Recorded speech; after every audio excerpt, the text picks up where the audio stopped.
good, people. Okay, so nice to see you all. So nice to know. So good to see you all. Okay. So we just keep it really simple, but really sort of in heartfelt, open our little hearts. And we think for this 30 minutes, we're going to do this little practice, the 4 R's is a good way to remember it. And I think as we do, and I think I'll explain a bit as well, just to get a background to it.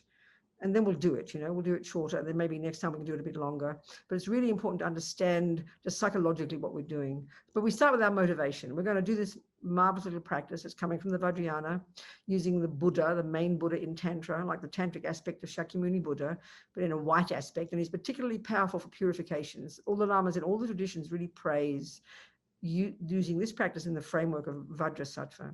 He's a white aspect of Vajradhara, the main Buddha, in the tantric aspect of Buddha. So we think we're going to be here together for this 30 minutes to do these marvelous steps psychologically so that we can purify our minds, put atomic bombs under all the old tendencies, so we leave space in our mind for our virtues and our wisdom to grow and flourish. How amazing, for our sake and the sake of sentient beings. Thinking like that.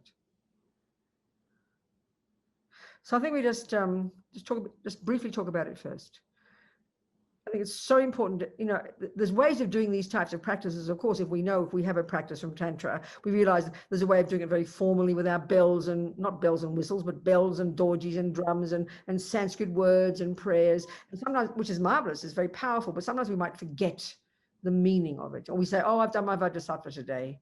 But the 4 steps are what are so crucial. It's the 4 steps. As Lama Yeshe said, purification is the power of regret, the power of reliance, the power of the remedy, the power of resolve. And in other words, it's a psychological process. And that's, for me, it's so important to do it in that way, And the thing is too, to remember, we're relying upon the Buddha. We're using Vajrasattva, but we are doing the work. It's our mind. As Lama Yeshe says, it's our mind. We create negativity with our mind, and it's we who purify it by creating positivity with our mind.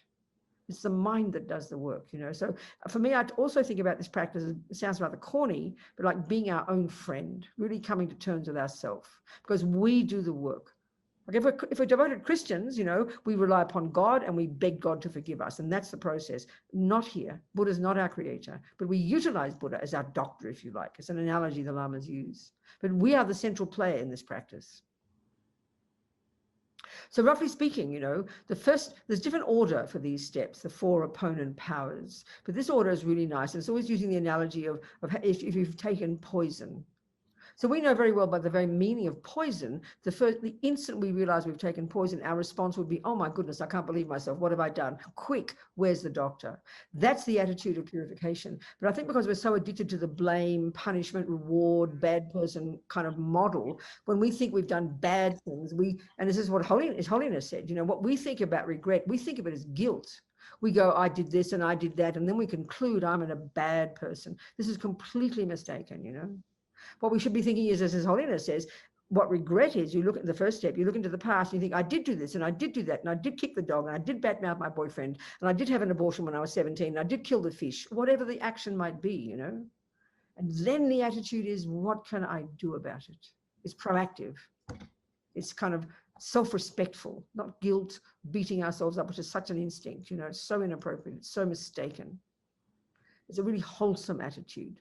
Like as if it were poison. You would not sit there thinking guiltily, oh my God, I'm a bad person, I just ate poison. You'd be instantaneously doing something about it. And that, all the lamas say, when we really begun to understand the process of karma, this natural law of cause and effect, that's the attitude.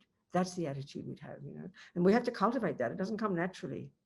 We run to guilt very easily, Or denial or blame. There are 3 modes. This one is so wholesome. So then, of course, what we're trying to regret, and this is the basis of karma, what we're regretting is the actions we have done with our body and speech initially that have harmed others. Why? Because they're going to ripen as my future suffering. And that, again, takes time for us in our culture, to get our head around this idea that we create ourselves. It's quite hard for us. And then, of course, we can regret all the nonsense in our minds, the attachment and the anger, the depression and the anxiety, because we know we're sick of that suffering. That's undeniable. So regret's based on being sick of the suffering. I'm sick of the suffering. So we have to say those words. And then, of course, if we're really, you know, we're good little Buddhists and we relate to the idea of countless past lives, we then, of course, will say, after we've thought about today and this life, and, you know, and talked, you know, mentioned to ourselves some of those actions, we will then say, I regret, and we'll do this from the depths of my heart, anything I've ever done since beginning of this time that has left imprints in my mind, that has programmed my mind. Why? Because I don't want future suffering. That's the essence of regret. It's self-respect. It's kind of self-respect. Like you've eaten sugar and you don't want to get diabetes. It's self-respect that you then find a remedy to fix it. That's the attitude. And the next step is called, well, whom can I turn to? Reliance. And here our doctor is the Buddha, not our creator. He doesn't forgive us. He's not a forgiver or a rewarder. There's no such concept. We rely upon him and his methods. That's the attitude. You know? So for me, that attitude, not that we can sing a little prayer, I think even better think, amazing, I can't believe I've got a good doctor. I can't believe I've got methods that I can use to help purify my mind, you know. But the second part of regret, of the second step, reliance, is where we now have compassion for those we have harmed. Regrets for our sake, and then compassion is for the sake of others. So it's odd that they call it reliance, but the logic is that in order for us to get compassion, which is the second step, we need suffering sentient beings. If we never met a suffering sentient being, how can we get compassion? Not possible. So we rely upon, so the first step is regret for your own sake. It's like compassion for yourself. Then whom can I turn to? Whom can I rely upon? Whose medicine can I use? That then we have refuge. Now at that point, we'll visualize the Buddha above our heads, Vajrasattva. Then we do the compassion. We have regret for the sake of the beings we have harmed, the rats we've killed, the baby we aborted, the husband we cheated on, whatever, and all sentient beings we must ever have harmed. We must purify for their sake. This is compassion. The third set is the remedy. So there's a whole medicine cabinet of remedies in Buddhism that you can do as the antidote. They call this one, third one. Anything's an antidote. If you regret killing, that helping others is an antidote. If you regret lying, telling the truth is an antidote. But the most potent antidote, all the lamas would say it, is this practice of visualizing the Buddha, reciting his mantra, and imagining purifying. So of course, when we think imagining something, we think, oh, that's just the mind. What good is that? But this is the difference in Buddhism. As Lama Zopa says, it's the strength of your conviction that as you visualize, you are purifying your mind. That's what purifies, the strength of your own mind. There's no intrinsic negativity there. It's like a rock. No, the strength of your mind is the antidote. And then, of course, reciting the Sanskrit mantra. All the lamas will say Sanskrit mantras have such powerful sound. It's the most pure sound, and they purify. In the fourth step, Pabonka Rinpoche says the most important, determination to change, the resolve. So if we've taken vows, you know, those of us who've taken lay vows, for example, or nuns and monks vows, you will say, you reiterate those vows. You sort of like dig this groove deeper in your mind. Someone's got their mic on still. Perhaps they can perhaps you can mute yourself, whoever's got their mic on. Okay.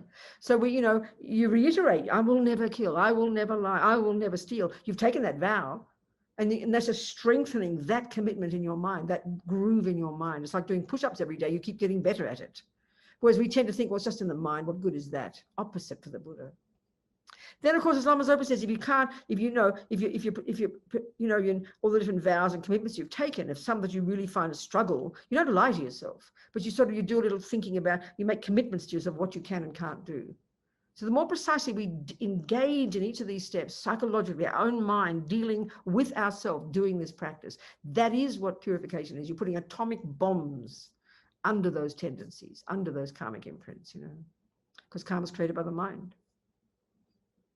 That's the essence of the practice. So we'll do it, huh? Unless there's any question before we start. Just to be clear, it's important to be clear. All right, so we'll do it.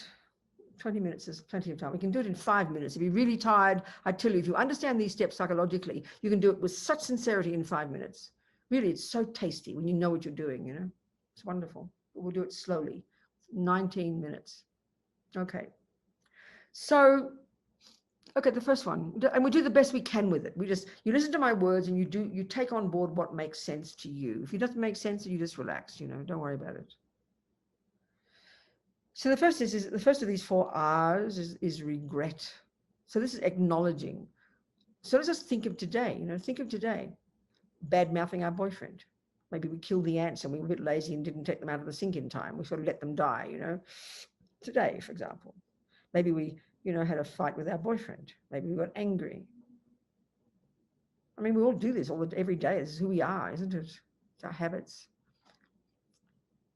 And it's kind of often what's happened at the end of the day, all this negativity from the day is all knotted up at our heart. We wonder why we feel, anxious. It's because of this stuff, So remember, whatever we did today, badmouth the boyfriend, talked to the boyfriend meanly, got angry, got upset with our mum, shouted at the television when we heard about Mr. Trump and his latest kind of whatever's going on, got angry with the people. That's disturbing our minds, Just to think of today. And just think, whatever I've done today with my body and my speech that have harmed others, basically. But the reason to regret, think, is because it harms me. It sows seeds in my mind. It harms me now, and it will produce future suffering.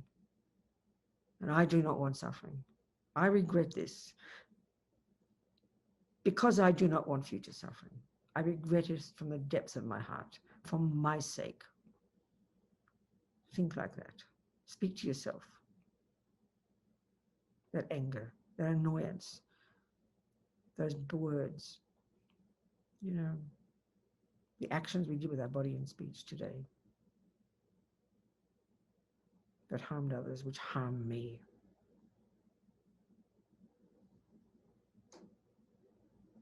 I'm sick of this suffering.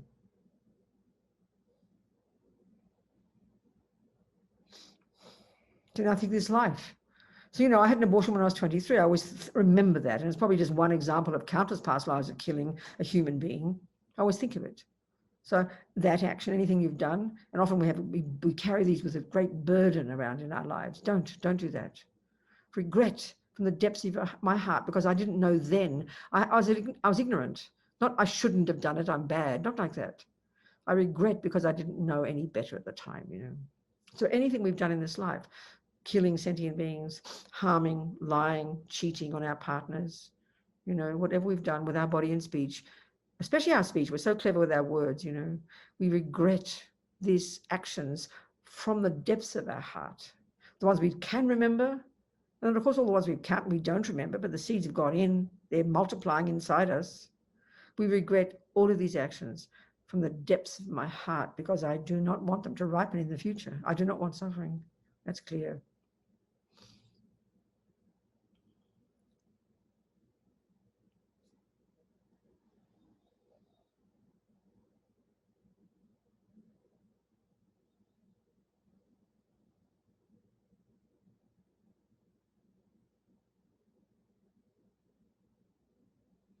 And then if it makes sense to you, think of whatever I've done since beginning this time.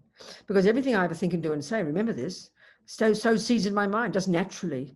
And they'll not just disappear. They'll either ripen or I'm going to put atomic bombs under them. And that's what we're doing here.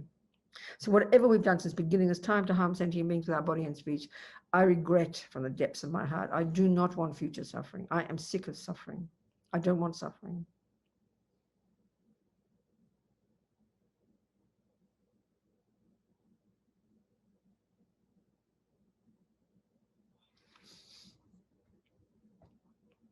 And now those of us who in this life who've got vows and commitments with our lamas, breaking our vows, weakening or breaking our vows, breaking our bodhisattva vows, breaking our tantric vows, breaking our lay vows, breaking our various commitments. We've all done that. I mean, unless we're great bodhisattvas already.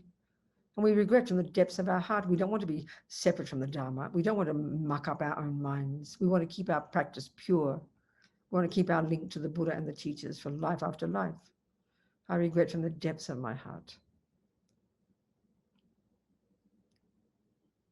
We must have had vows and things in the past life, which are creating the obstacles right now, breaking them. So we regret since beginning this time, breaking our commitments, our vows, because I don't want the future suffering. I'm sick of suffering.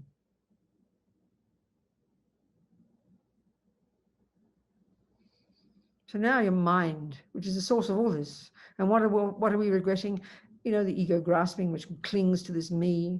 It causes attachment to get what me wants, and the aversion, the annoyance, the upset, the anger when I don't get what I want, and the jealousy, all the jealousy we experience. We don't like other people being happy because we're not the one who's involved. All these unhappy states of mind we all have. We know the pain they cause us, and we are sick of this. I am sick of this jealousy. I am sick of this anger. I'm sick of this attachment. I don't want these habits. I regret from the depths of my heart because I'm tired of the suffering.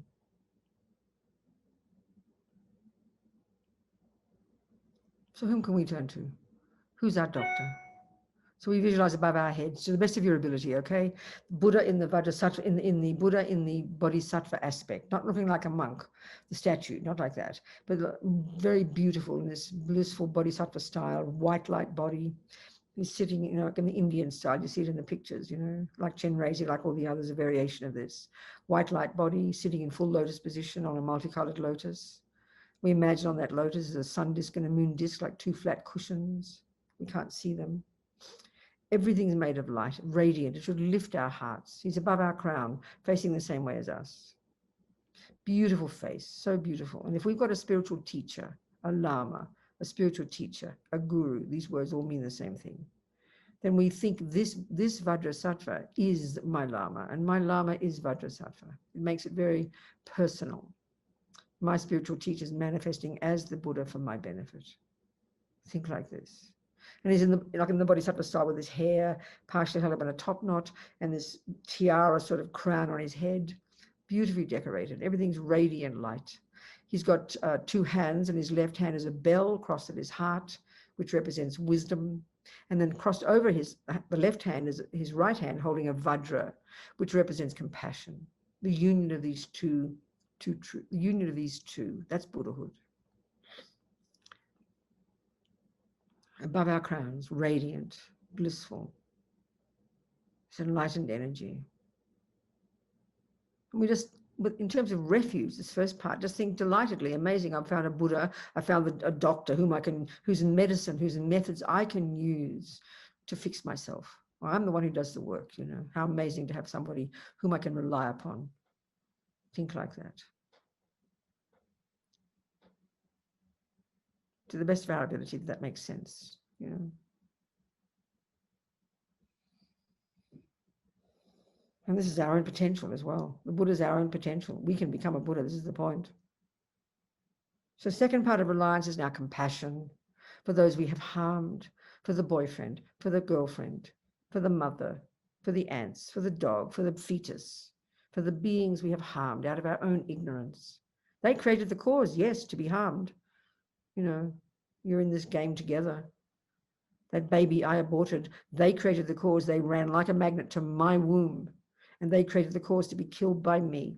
It's interdependent, Guilt over exaggerates our role and think we're the naughty one. No, they played a role in it. If they had no karma to be aborted, I would not have had an abortion. So it's interdependent. But from our side, we have compassion for those we've harmed. And we want to purify for their sake. All the sentient beings we've harmed.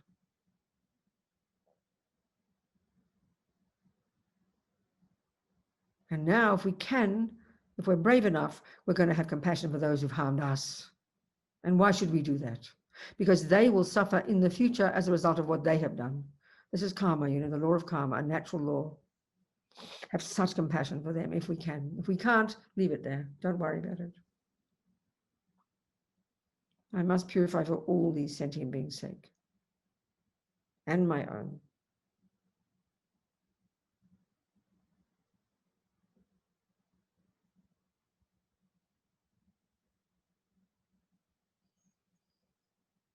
And now the third step, we visualize, we imagine.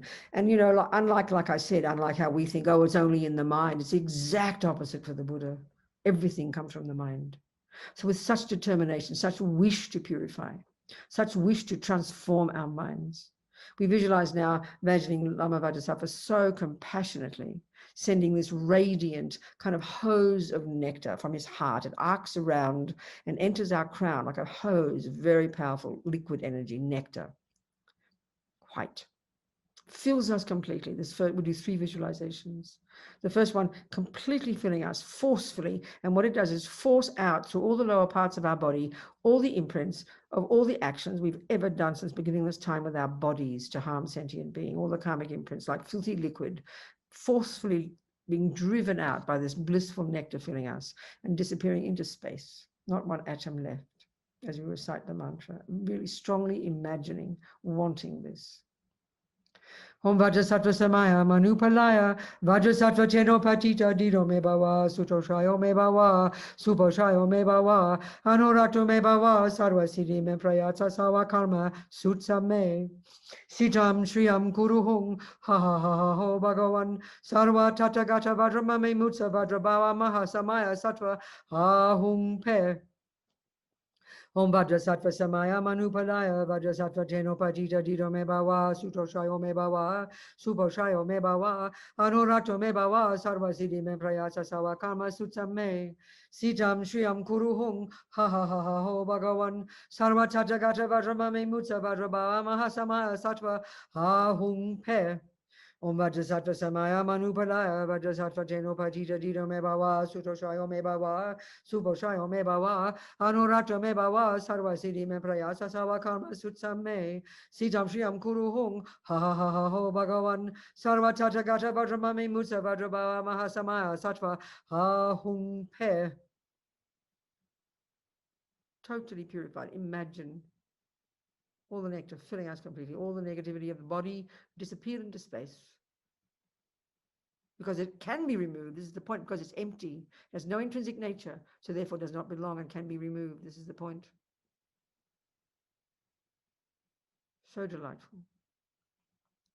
So now Lama Vajrasattva very compassionately sends, this time again from his heart, arcing around this powerful hose of energy that enters our crown and fills us. But this time it forces up to the surface of the body. As Lama Yeshe says, just like when you turn on a tap in the sink, all the junk in the glass comes to the surface, doesn't it? So now we imagine all the negativity of all the action we've ever done, especially as humans, of course, with our clever speech. You know, this is the humans. We're the smarty ones with our speech, aren't we? All the nonsense of our speech, the lying, the confused speech, all the harsh speech, all the angry speech, the bad mouthing behind backs. It's our favorite one. All the rabbiting on about nothing, all of this nonsense, all the imprints of all of this negativity since the beginning of time, all being forced out through the top part of our body, disappearing into space like filthy liquid. Om Vajrasattva Samaya Manupalaya Vajrasattva Chenopatita Dido Me Bhava Sutoshayo Me Bhava Suposhayo Me Bhava Anorato Me Bhava Sarva Siddhi Me Prayatsa Sawa Karma Sutsam Me Siddham Shriyam Kuruhung Ha Ha Ha Ha Ho Bhagavan Sarva Tathagata Vajrama Me Mutsa Vajrabhava Mahasamaya Sattva Ahung Pe Om Vajrasattva Samaya Manupalaya Vajrasattva Chenopatita Dido Me Bhava Sutoshayo Me Bhava Suposhayo Me Bhava Anorato Me Bhava Sarva Siddhi Me Prayatsa Sawa Karma Sutsam Me Siddham Shriyam Kuruhung Ha Ha Ha Ha Ho Bhagavan Sarva Tathagata Vajrama Me Mutsa Vajrabhava Mahasamaya Sattva Ahung Pe Om Vajrasattva Samaya Manupalaya Vajrasattva Chenopatita Dido Me Bhava Sutoshayo Me Bhava Suposhayo Me Bhava Anorato Me Bhava Sarva Siddhi Me Prayasa Sawa Karma Sutsam Me Siddham Shriyam Kuruhung Ha Ha Ha Ho Bhagavan Sarva Tathagata Vajrama Me Mutsa Vajrabhava Mahasamaya Sattva Ahung Pe. Totally disappeared, imagine.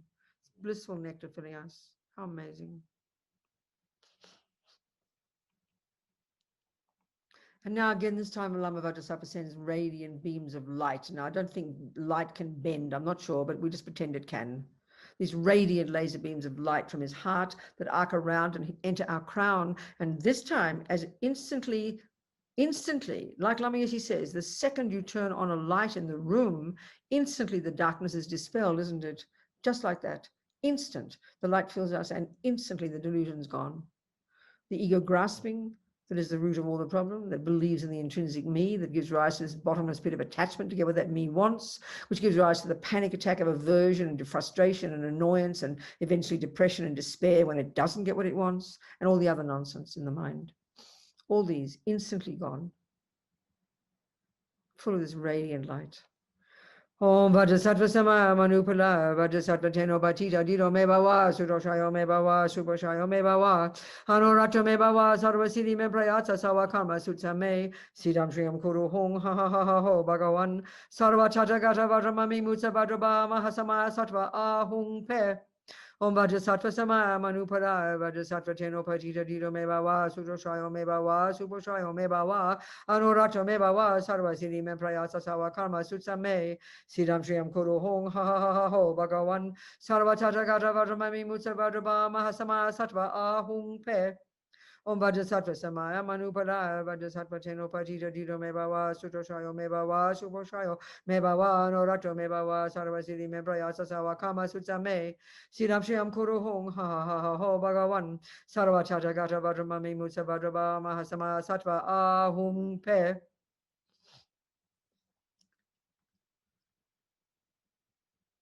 Removed all the delusions from the mind now. How amazing, because they don't belong. They can be removed.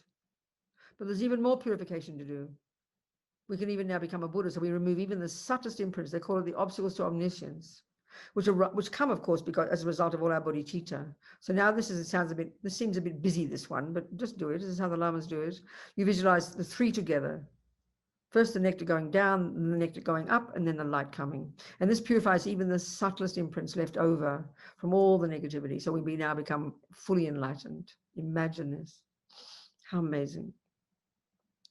Om Vajrasattva Samaya Manupala Vajrasattva Teno Patita Dido Me Bava Sudoshayo Me Bava Suboshayo Me Bava Anorato Me Bava Sarvasidi Me Prayatsa Sawa Kama Sutsa Me Siddham Shriyam Kuru Hong Ha Ha Ha Ha Ho Bhagawan Sarva Tata Gata Vajramami Mutsa Vajraba Mahasama Sattva Ahung Pe Om Vajrasattva Samaya Manupala Vajrasattva Teno Patita Dido Me Bava Sudoshayo Me Bava Suboshayo Me Bava Anorato Me Bava Sarvasidi Me Prayatsa Sawa Kama Sutsa Me Siddham Shriyam Kuru Hong Ha Ha Ha Ha Ho Bhagawan Sarva Chata Gata Vajramami Mutsa Vajraba Mahasama Sattva Ahung Pe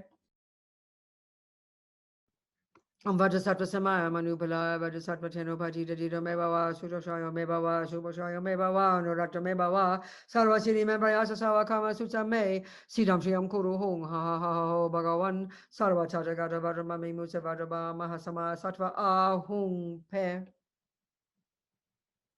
He's so delighted. Purified. Imagine. So now the fourth step of what Rinpoche says is the most important, the determination to change, the resolve, So the more we regret, the more confidence we get, the more we have compassion, the more we purify, the more we are able to decide, I will do this and I will do that. As Lama Zopa says, everything exists on the tip of the wish, the decision, So we have vows and we can reiterate them. We think, I will never kill, I will never lie, I will never steal every day. And that strengthens your ability, this is the point, to not do it tomorrow because you remember. So for your samaya, your various commitments and your samaya, you make your decisions to yourself. And certain actions maybe you feel you cannot say, even simple things like bad mouthing your boyfriend, if you can't guarantee you'll never do it again, you don't lie to yourself. Maybe you say to yourself, and this is when it really does work, tomorrow you're going to see your boyfriend. You're going to have discussion with each other. So you make this powerful decision tonight. I will watch my speech like a hawk tomorrow. I will absolutely not say one bad word. And when you remember in the morning, when you wake up, you will remember it. But you have to decide. Don't just tear yourself up with guilt. Oh, I'll try my best. No, you decide. Then you'll do it. So just give you a couple of minutes to make decisions to yourself, your commitments for tomorrow. And as Lama Zopa says, even you can say for 5 minutes, I will not do it. That's a good start. So make some commitments to yourself, some decisions, determination.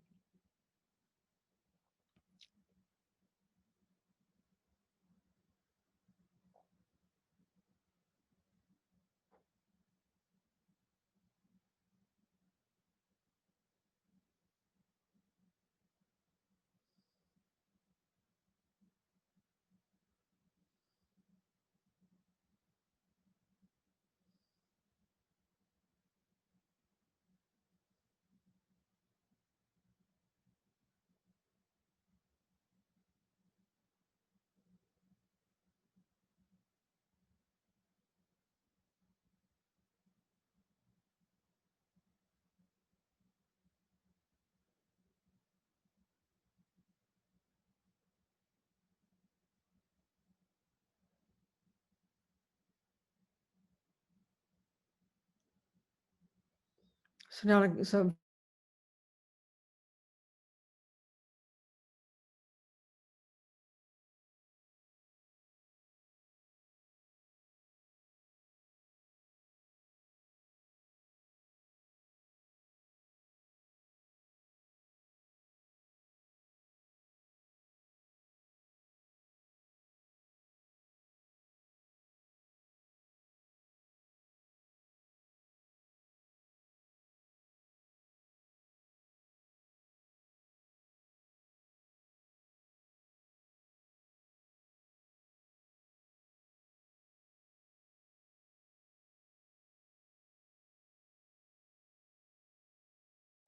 okay, so we just now finished. So now you've done your resolution for today and you've vowed to do this and that. And so we now visualize the lotus dissolving up into a Lama Vajrasattva's body.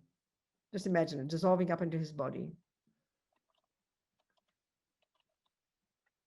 And then he very happily dissolves into light and comes through our crown, dissolves through our crown. And we imagine the energy of the body, speech, and mind of the Buddha, Vajrasattva, the energy of the body, speech, and mind of our Lama merges with our body, speech, and mind, thinking like this, completely becoming union oneness, as Lama Yeshe puts it so sweetly.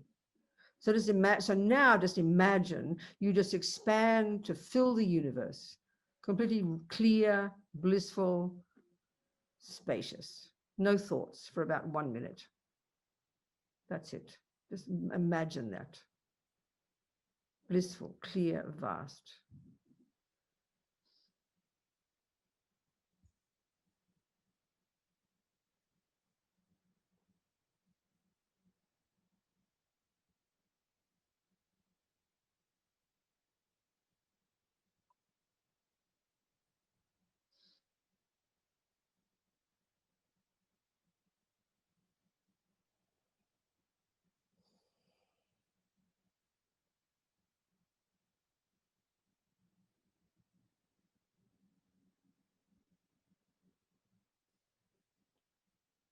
And now just finish. We can, I think, finish with the, it's really nice to finish with the four immeasurable thoughts, this amazing, brave attitude of the Bodhisattva. Think, how wonderful it would be if all sentient beings could abide in equanimity, free of attachment, ignorance, and anger. May they abide so. And in the brave Bodhisattva attitude, I will make this happen. Please, Lama Buddha, please, Guru Buddha, bless me to be able to do this. How wonderful it will be if all sentient beings could be free of suffering and its causes. May they be free.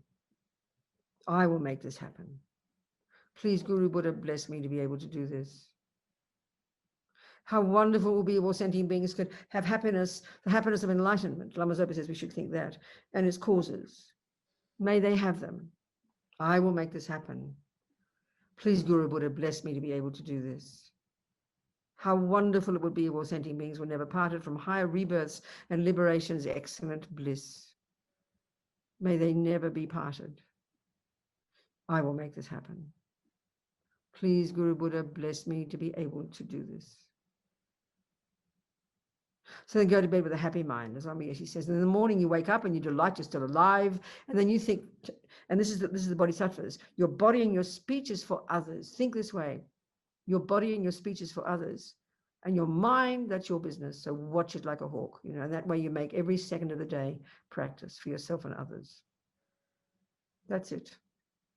So these few little seeds we planted in 30 little minutes, 32 minutes or something, may we nourish them with our practice from this moment forward so that they do grow in our Buddhahood, no matter how long it takes, for our sake and the sake of all sentient beings. Good night, everyone. Thank you, sweetheart. Thank you, Venerable Robina. Much love. Thank you so much. Very much. Thank you, Venerable. Bye-bye. Thank you, Venerable. Thank you, Venerable.